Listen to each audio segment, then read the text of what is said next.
Student, তোমরা যারা ক্যালকাটা ইউনিভার্সিটির আন্ডারে প্রথম সেমিস্টারের ছাত্রছাত্রী আছো এবং তোমাদের ইতিহাস সাবজেক্টে অনার্স আছে, তোমাদের জন্য আজকের ক্লাসটা খুবই গুরুত্বপূর্ণ। আজকের ক্লাসে তোমাদের 100% কমনযোগ্য লাস্ট মিনিট সাজেশন নিয়ে আলোচনা করব। তোমাদের প্রথম সেমিস্টারে দুটো পেপার পরীক্ষা দিতে হবে অনার্সে।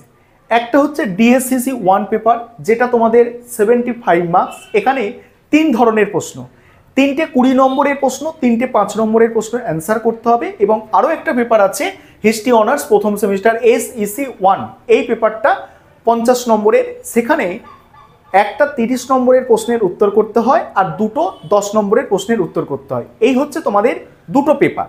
এবার তোমরা এই দুটো পেপারের 100% কমনযোগ্য সাজেশান দেখে নাও। আমি স্ক্রিন রেকর্ডের মাধ্যমে আলোচনা করছি। প্রথমে বাংলায় আলোচনা করব, তারপর তোমরা যারা ইংলিশ ভার্সনের স্টুডেন্ট আছো তোমরাও সাজেশনটা পেয়ে যাবে। আরেকটা বিষয় তোমাদের এখানে বলে রাখি, তোমাদের জন্য স্টাডি মেটেরিয়াল তৈরি করা হয়েছে। তোমরা যদি কেউ এই সেমিস্টার বা পরবর্তী সেমিস্টারের জন্য অর্থাৎ সেকেন্ড সেমিস্টারের জন্য পরবর্তীকালে স্টাডি মেটেরিয়াল পারচেস করতে চাও, তাহলে স্ক্রিনে দেওয়া নম্বরে যোগাযোগ করতে পারো। চলো তোমরা এই দুটি পেপারের সাজেশন দেখে নাও এবং পরীক্ষা দিয়ে কমেন্ট করে জানাবে কতটা তোমরা কমন পেলে। চলো তোমরা সাজেশন দেখো। এবারে তোমরা সম্পূর্ণ সাজেশনটা দেখে নাও।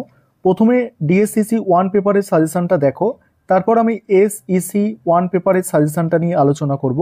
ডিএসসিসি 1 পেপারের কোয়েশ্চেন প্যাটার্ন তোমাদের বলেছি, 20 নম্বরের প্রশ্ন 3টে অ্যান্সার করতে হবে এবং 5 নম্বরের প্রশ্ন 3টে অ্যান্সার করতে হবে। 20 নম্বরের প্রশ্নের জন্য যে প্রশ্নগুলো তোমরা তৈরি করবে, দেখো যে প্রশ্নগুলো স্টার দেওয়া আছে বেশি করে তোমরা দেখে নাও, সেই প্রশ্নগুলো তোমাদের জন্য মোস্ট ইম্পর্টেন্ট প্রশ্ন। আর আশা রাখি এগুলোর মধ্যে থেকেই তোমরা 100%-এর বেশি কমন পাবে। প্রথম প্রশ্ন আছে, প্রাচীন ভারতের ইতিহাসের উপাদান হিসাবে মুদ্রার গুরুত্ব আলোচনা করো। পরের প্রশ্ন, শিল্প ও বহির্বাণিজ্যের বিশেষ উল্লেখ সহ হরপ্পা সংস্কৃতির অর্থনৈতিক দিকটি আলোচনা করো। পরের প্রশ্ন, পরবর্তী বৈদিক যুগের সামাজিক অবস্থা ঋগ বৈদিক যুগের তুলনায় কিভাবে পৃথক ছিল। পরের প্রশ্ন আছে, ষোড়শ মহাজনপদ সম্পর্কে একটি টিকা লেখো।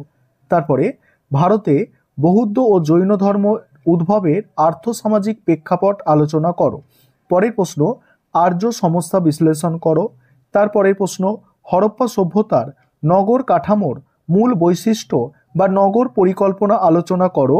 পরের প্রশ্ন আছে, বৈদিক যুগের ধর্মীয় জীবন সম্পর্কে সংক্ষেপে উল্লেখ করো বা সংক্ষেপে লেখো। বৈদিক যুগের ধর্মীয় জীবন। নেক্সট হচ্ছে, বৌদ্ধ ও জৈন ধর্মের পার্থক্যগুলি নির্ণয় করো। পরের প্রশ্ন, নব্যপ্রস্তর বা মধ্যপ্রস্তর যুগ সম্পর্কে আলোচনা করো।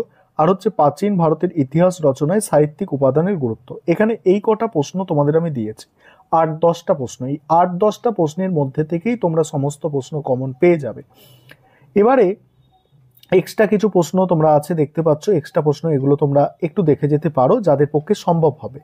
5 নম্বরের প্রশ্ন 3টে অ্যান্সার করতে আমি 13টা প্রশ্ন দিয়েছি। প্রথম 12টা প্রশ্ন মোস্ট ইম্পর্টেন্ট এবং এখানে কিন্তু কোনো স্টার দিইনি, কারণ 5 নম্বরের প্রশ্ন শর্ট নোটস লিখতে হয়, সেক্ষেত্রে খুব বেশি বিস্তারিত লিখতে হয় না। বিষয়টা একটু যদি জেনে নাও, একটু যদি বুঝে নাও, তাহলে পরীক্ষায় লিখে আসতে পারবে। এটা ইতিহাস বিষয়, বানিয়ে একটু লেখা যায়। প্রথম প্রশ্ন, প্রাচীন ভারতের ইতিহাস পুনর্গঠনে প্রত্নতাত্ত্বিক উপাদানের গুরুত্ব। তারপরে আছে মধ্যপ্রস্তর যুগের বৈশিষ্ট্য। নেক্সট আছে, হরপ্পার নগর পরিকল্পনা সম্পর্কে লেখো। হিস্ট্রি ইতিহাসের মধ্যে পার্থক্য। সভা সমিতি সম্পর্কে আলোচনা করো। আর্য সত্য সম্পর্কে টিকা। পরবর্তী বৈদিক যুগে কৃষি অর্থনীতির বৈশিষ্ট্য লেখো। নেক্সট, হরপ্পা সভ্যতার পতনের কারণগুলি আলোচনা করো। পরের প্রশ্ন, সঙ্গম সাহিত্য বলতে কি বোঝো। পরের প্রশ্ন, চিত্তধূসর মাটির পাত্রের বৈশিষ্ট্য। নেক্সট আছে, মেঘালিত সম্পর্কে একটি টিকা। তারপরে কৌটিল্যের অর্থশাস্ত্রের ওপর একটি টিকা। নেক্সট আছে, অষ্টাঙ্গিক মার্ক টিকা।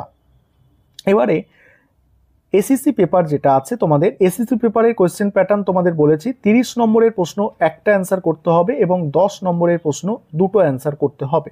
30 নম্বরের জন্য এই একটা প্রশ্ন ভালো করে তোমরা লিখে লিখে তৈরি করো। এই একটা প্রশ্নই তোমরা কমন পাবে। পরীক্ষার পরে কমেন্ট করে আমাকে জানাবে প্রশ্নটা কি, সাম্প্রতিককালে তোমার দেখা কিংবা তথ্য প্রযুক্তি বা ইন্টারনেটের মাধ্যমে পরিদর্শন করা একটি মিউজিয়াম বা সংগ্রহশালা সম্পর্কে একটি প্রতিবেদন।